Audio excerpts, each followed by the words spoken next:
Muy buenos días, hoy continuaremos con las actividades de nuestro diplomado.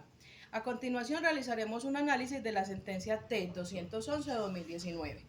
Respecto a esta sentencia tenemos que abordar un caso en el que la primera sala del tribunal competente aprobó un acuerdo entre las partes involucradas que incluía una compensación económica para la víctima, con la suspensión de cualquier acción acusatoria.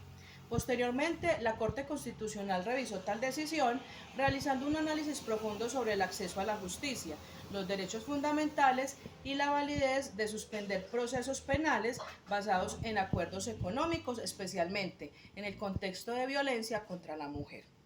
Para desarrollar el análisis de esta sentencia abordaremos diferentes preguntas. Por ejemplo, actuó la primera sala siguiendo principios de objetividad y garantizando un estado de bienestar para ambas partes. La primera sala, por su cercanía a los hechos y conocimiento directo del contexto, procuró lograr un acuerdo que asegurara una solución rápida y aparentemente beneficiosa para las partes. En principio, actuar con objetividad implica evaluar los hechos y derechos de imparcialidad y en atención a la justicia. Sin embargo, en este caso, la sala cedió a un acuerdo económico que condujo a la suspensión del proceso penal con la aparente intención de evitar la prolongación del conflicto y proteger el bienestar de ambas partes. No obstante, desde una perspectiva crítica, esta decisión puede ser cuestionada en cuanto a si realmente garantizó o no un estado de bienestar para la víctima y la sociedad en general, pues debe observarse diferentes aspectos.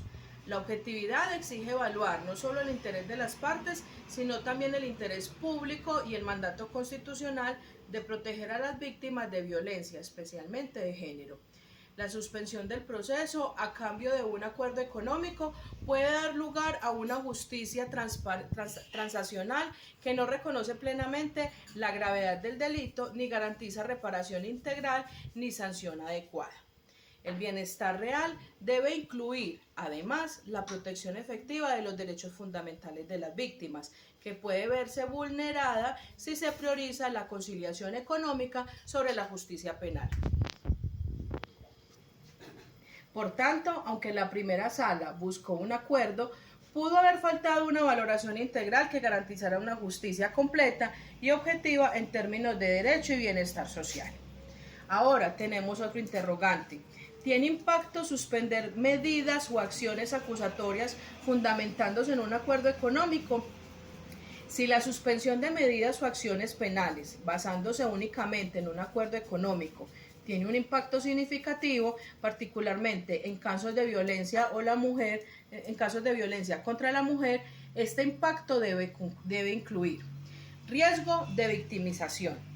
Al condicionar la suspensión del proceso a la aceptación del cargo, se puede generar una presión indebida sobre la víctima, afectando su autonomía y sus derechos.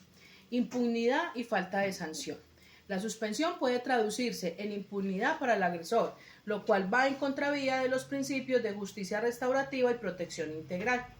Desnaturalización del proceso penal. El derecho penal, especialmente en delitos de violencia de género, debe proteger derechos fundamentales, no convirtiéndose en un mecanismo negociable por transacciones económicas. Y mensaje social equivocado. Permitir este tipo de acuerdos puede enviar un mensaje de tolerancia frente a la violencia, mirando la prevención y la erradicación minando la prevención y la erradicación de este tipo de conductas. Por lo tanto, suspender procesos con base en acuerdos económicos puede socavar la justicia y protección efectiva en casos sensibles como los de violencia contra la mujer. En este sentido, tenemos otro aspecto para abordar. La Corte Constitucional diferencia claramente entre hechos y derechos y señala que un acuerdo económico no puede impedir el acceso al debido proceso y a la administración de justicia en violencia contra la mujer. Pues sí, la Corte Constitucional sí realiza una distinción crucial entre hechos y derechos. Hechos son las circunstancias y eventos ocurridos. Derechos son las garantías constitucionales que protegen a las personas, incluyendo el derecho al debido proceso, acceso a la justicia y protección integral contra la violencia. Aclarado esto, tenemos que en esta sentencia la Corte enfatiza que aunque las partes puedan llegar a acuerdos económicos sobre hechos concretos, ello no puede ni debe inferir, menos impedir el ejercicio y la garantía de los derechos fundamentales. En particular, el derecho al debido proceso y a la administración de justicia deben mantenerse plenamente vigentes, especialmente en casos de violencia contra la mujer, donde la protección y la sanción de conductas violatorias es una obligación del Estado. En consecuencia, la Corte advierte, primero, que los acuerdos económicos no pueden ser usados como un mecanismo para evadir la justicia ni para obstruir el acceso a procesos penales que protejan los derechos fundamentales. Segundo, la protección de la víctima, la garantía de las sanciones adecuadas y la administración de justicia son principios constitucionales que deben prevalecer sobre cualquier pacto económico. Y tercero, que la justicia en casos de violencia de género debe garantizar no solo reparación, sino también la prevención y sanción efectiva para proteger el interés público y social. En conclusión, la primera sala buscó una solución práctica mediante un acuerdo económico y la suspensión del proceso con una mirada más inmediata a los hechos y a las partes involucradas. Sin embargo, la Corte Constitucional corrigió esta perspectiva al enfatizar que la justicia debe estar orientada por los derechos fundamentales que no pueden ser subordinados a acuerdos que limiten el acceso al debido proceso ni a mecanismos efectivos de justicia, especialmente en contextos de violencia contra la mujer.